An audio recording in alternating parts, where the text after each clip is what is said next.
Packing up.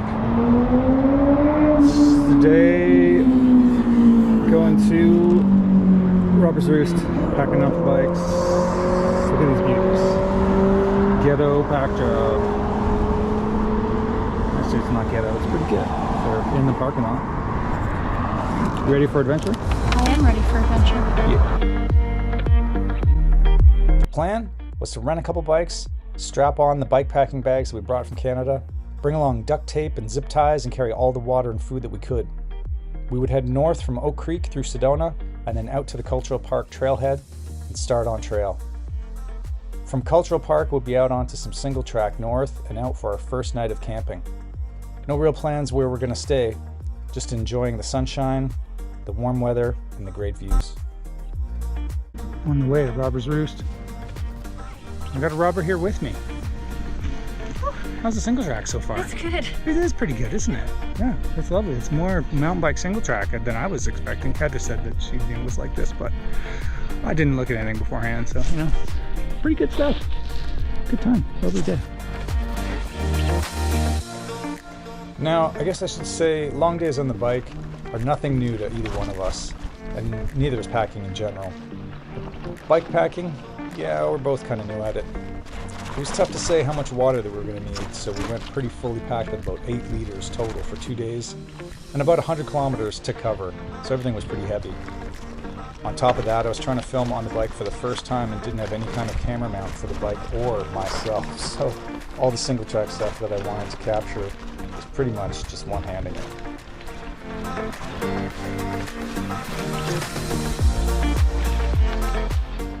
The trails in this area are super fun, flowing single track with amazing desert views and tons of prickly pear lining them. There was nothing too crazy, but I wish I had the camera mounted to show some of the trickier rock sections that we navigated. We met lots of really fun people biking and hiking on this first stretch. We stopped for lunch and then continued north into the Mezcal Mountain Trail area with its massive red rock canyon walls and smooth slick rock cirque trails.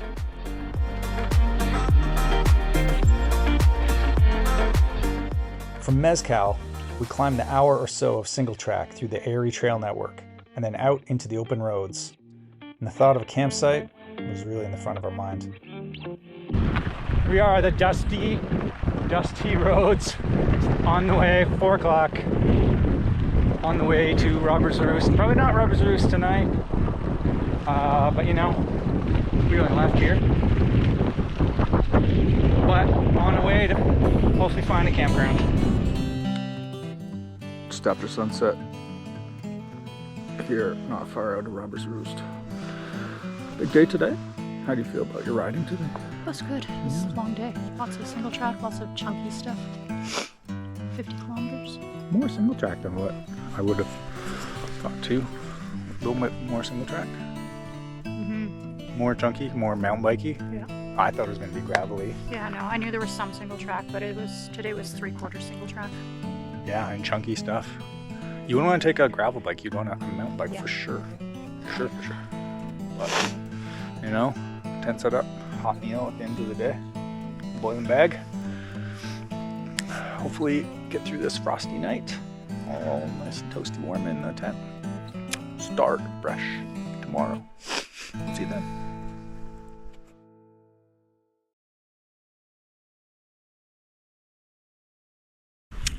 We are on a frosty morning, probably -2 or -3 last night. The sun's up. Out on the road again, chunky start. Looking to get out to Robert's Roost. We're in the sun now. Melt some of this frost off and stop up here in a little bit for some breakfast. Have a coffee. Tasty stuff. Be a good day.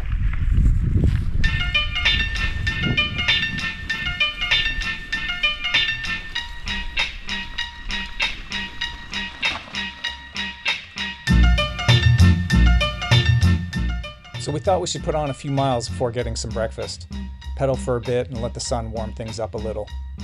Time to fire up the stove for hot oatmeal, dried fruit, and coffee to make the push forward to the hideout.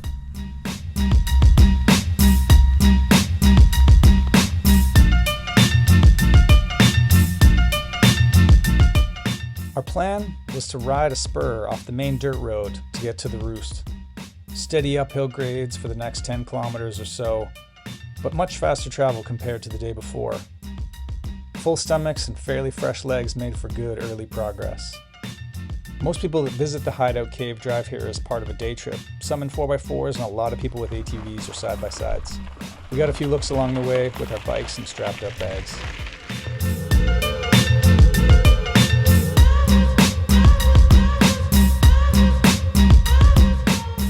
After an hour or so, the road just kind of ended.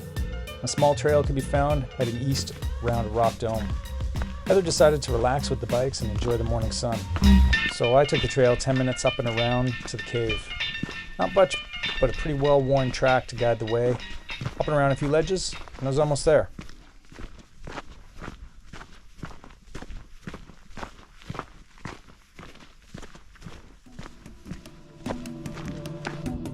And here it is, the Robber's Roost. I went inside for a bit, and there were a few hikers when I got there, so I decided not to film. The cave has a commanding view of the valley below, and an excellent lookout for sure. There's really only one way to approach it, and it's easy to see anyone coming when you're inside. The main opening has a clear view to the east and a smaller window where you can see for miles to the south. The history of the cave can't be known for sure, but it's reported to have been used by cattle rustlers and outlaws in the late 1800s. The stories vary, but some suggest that John Clark, aka Red Jack, and his gang of outlaws used the cave as a remote hideout.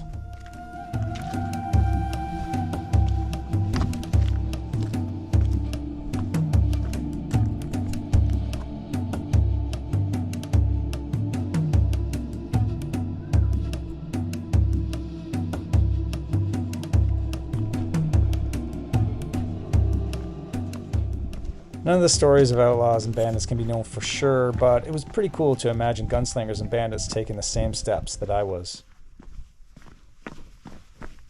I took the trail back to meet up with Heather and start the descent towards our main loop south towards Sedona. The roads are wide open, fast, and thankfully fairly free of traffic, keeping the dust down, which was great. Our route took us through the broad open desert on roads and then into ATV country and dedicated moto rec trails.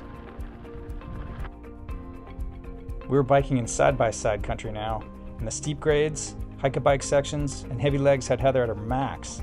But we pushed ahead, away from the road warriors, and just a little bit off the map. Okay. Right after fighting ATVs for the last 45 minutes, we've deked off of crazy side-by-side road. Now gone completely ballistic and are out in the deserts of I don't know where. Where are we? Going up and down hills one hand. I don't know. But we're gonna try to find a trail. Are we gonna make it, Heather? Yeah, it's good though. Was that your favorite section, the one we just did? Was not your favorite section? Well, it's okay. We're completely off grid now, and we'll find our way somehow. It's 15 degrees and sunny in the desert. What more could you want, right? Final few hundred meters of the Robber's Roost trail. What do you give it on a touring scale, Heather? I'm gonna give it a 8 for difficulty. Out of what? 10. And a, 9.5 out of 10 for happy scale. Oh, that's good. Even at this point in the day when you're like blown out. I am blown out. That is really good. Well, we're in the last stretch here. We did it. We finished it, did some random routes on the way back. I think it was a really good trip. Now we just have to get back to Oak Creek, another hour and a half ride. See you there. We had a quick stop in Sedona for snacks and drinks and pushed on through the busy roads and back to Oak Creek to strip the bikes and drop them back at the shop. For a quick overnight, Heather and I both agree we'd recommend the trip to anyone with a bike and some packing gear.